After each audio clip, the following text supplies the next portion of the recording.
اصل میں حقیقت میں وہ اپنے استاد سے محبت کرتا ہے تو محبت وہی قابل قبول ہے جس میں ادب شامل ہے، اور جس میں ادب نہیں وہ محبت قابل مقبول ہو نہیں سکتی۔ عزیزان گرامی، رابعہ بصری سے کسی نے پوچھا کوئی ایسی آیت بتاؤ، آیت رحمت، جسے ہم پڑھیں یا سنیں تو ہمیں بڑی راحت ہو، سکون ہو، اور فکر آخرت کے معاملے میں قیامت کی جب سختیاں ہم یاد کریں تو وہ آیت رحمت یاد کر کر ہمیں کچھ دلاسا ہو، ہمیں کچھ تسلی ہو، ہمیں کچھ راحت ہو، کچھ اطمینان ہو، کوئی ایسی آیت رحمت بتا دو۔ عزیزان گرامی، رابعہ بصری رضی اللہ تعالی عنہا نے فرمایا ہاں وہ آیت ہے وَلَسَوْفَ يُعْطِيكَ رَبُّكَ فَتَرْضَىٰ۔ عزیزان گرامی، رب کریم نے ارشاد فرمایا ان قریب تمہارا رب تمہیں اتنا دے گا اے محبوب آپ راضی ہو جائیں گے۔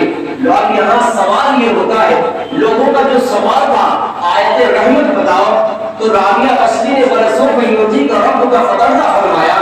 اب بظاہر اگر دیکھا جائے تو یہ جس آیت کا مطالبہ کیا تھا وہ سمجھ میں نہیں آتا، اس میں آیت رحمت کا کہیں پہ پہلو ظاہر نظر نہیں آتا، آیت رحمت کی ظاہر نظر نہیں آتی، اس میں تو شان مصطفیٰ بیان کی گئی ہے، اس میں تو رضا مصطفیٰ بیان کی گئی ہے، اللہ اپنے محبوب سے کتنی محبت کرتا ہے اس کا ظاہر اس آیت میں کیا گیا ہے۔ اللہ رب العزت اپنے محبوب کو راضی کرے گا، اس بات کا اس آیت میں یہی ظاہر کیا گیا ہے۔ ظاہراً آیت رحمت یہ تو نظر نہیں آتی، لیکن عزیزان گرامی یہی آیت رحمت ہے۔ آپ ذرا تصور کریں وَلَسَوْفَ يُعْطِيكَ رَبُّكَ فَتَرْضَىٰ، اللہ رب العزت نے قرآن میں فرمایا اے محبوب قریب آپ کو اتنا نوازے گا آپ راضی ہو جائیں گے۔ رابعہ بصری فرماتی ہے یاد رکھنا حضور اس وقت تک راضی نہیں ہوں گے جب تک کہ ان کا ایک غلام جنت میں ٹھکانہ پا نہیں دیتا۔ اس سے بڑی کوئی آیت رحمت اور کیا ہو عزیزان گرامی، تو یہ سب سے بڑی آیت رحمت ہے کہ جب تک ان کا حضور کا ایک غلام جنت میں چلا نہیں جائے حضور اس وقت تک راضی نہیں ہوں گے۔ اور بھی آیتیں تھی لا تقنطوا من رحمت اللہ، بہت ساری آیت رحمت ہے، لیکن یہ سب سے بڑی آیت رحمت ہے کہ حضور اس وقت تک راضی ہونے ہی نہیں جب تک کہ ان کا کوئی غلام جنت میں نہ چلا جائے۔ دیکھیں صالحین، ہم اللہ کی عبادت کرتے ہیں، نماز پڑھتے ہیں، ہمارا مطمع نظر، ہمارا مقصد اللہ کی رضا، اور اگر یہی مطمع نظر ہے، یہی مقصد عبادت ہے تو ہی تو عبادت ہے، تو ہی تو مقبول ہے۔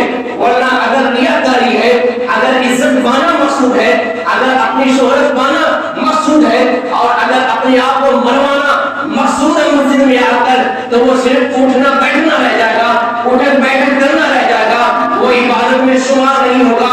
حقیقی عبادت وہی ہے اگر سر جھکے تو رضا الہی کے لیے جھکے، اگر پیشانی جھکے تو رضا الہی کے لیے جھکے۔ عزیزان گرامی، ہمارا مطمع نظر جمعہ کے لیے حاضر ہوئے، پنجوں تعلیم نماز پڑھے، تلاوت قرآن کرے، درود پڑھے، تمام اعمال ہم اس بنا پہ کرتے ہیں، اس مقصد سے کرتے ہیں ہمارا خالق ہم سے راضی ہو جائے، ہمارا معبود ہمارا راضی ہو جائے۔ تو صالحین کا مطمع نظر اللہ راضی ہو جائے، صدیقین کا مطمع نظر اللہ راضی ہو جائے، اور شہدائے دین کا مطمع نظر اللہ راضی ہو جائے۔ بلکہ عزیزان گرامی ملائکۃ المقربین کا مطمع نظر اللہ راضی ہو جائے، تاکہ انبیاء و مرسلین کا مطمع نظر اللہ راضی ہو جائے، اللہ راضی ہو جائے۔ تو عام بندے سے لے کر انبیاء و مرسلین تک یہی مطمع نظر رہا کہ عبادت کا، کہ ہم نماز پڑھ رہے ہیں ہمارا رب ہم سے راضی ہو جائے، قرآن کی تلاوت کر رہے ہیں ہمارا رب ہم سے راضی ہو جائے۔ تو تمام کا مطمع نظر اللہ کی رضا، اللہ راضی ہو جائے۔ لیکن کیا شان ہے مصطفیٰ کریم کی، کیا شان ہے ہمارے مصطفیٰ کریم کی، کیا شان ہے اللہ کے محبوب کی کہ کل کائنات تو رضا الہی چاہتا ہے، کل کائنات تو کل مخلوق تو اللہ کی رضا چاہتے ہیں، لیکن مصطفیٰ کریم کی شان ایسی کہ خدا کی رضا چاہتے ہیں تو عالم، خدا کی رضا چاہتے ہیں تو عالم، اور خدا چاہتا ہے رضا محبت، خدا چاہتا ہے انبیاء ہو، صدیقین ہو، صالحین ہو،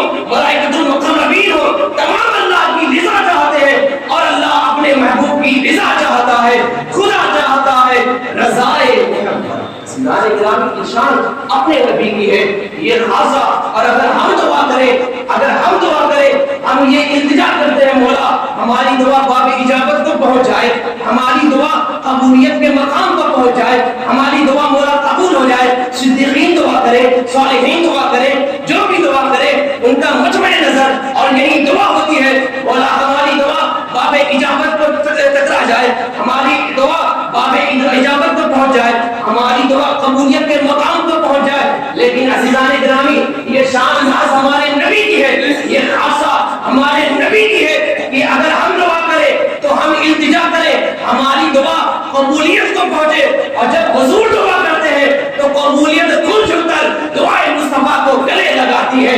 اجابت نے جھک کر گلے سے لگایا بڑی ناز سے جب دعائے محمد، بڑی ناز سے جب دعائے محمد۔ اللہ رب العزت کے محبوب کی شان اس قدر اعلیٰ و رفع ہے، یاد رکھے جتنا اللہ رب العزت کا ذکر ہوتا ہے اس سے بھی زیادہ ذکر اللہ کے حبیب کا ہوتا ہے، چونکہ اللہ رب العزت کا ذکر صرف مخلوق کرتی ہے، اور اللہ کے محبوب کی شان ایسی کہ اس کا خالق اللہ رب العزت خود اپنے محبوب کی شان بیان فرماتا ہے۔ قرآن مجید مکمل حضور اکرم علیہ السلام کی نعت پر مشتمل ہے۔ اللہ رب العزت کہنے سننے سے زیادہ عمل کی توفیق عطا فرمائے۔ آج یا سب پہلے میری زبان اور پھر سے کوئی بھی کفریہ کلمات پھیل بھی آپ سب کو ہمارا سچی توبہ کرتا ہوں، میرا رب یہ توبہ قبول فرمائے۔ استغفر اللہ ربی من کل ذنب واتوب الیہ۔ کلمہ کی معافی پڑھ لے لا الہ الا اللہ محمد رسول اللہ، جو سنت نہیں پڑھی ہے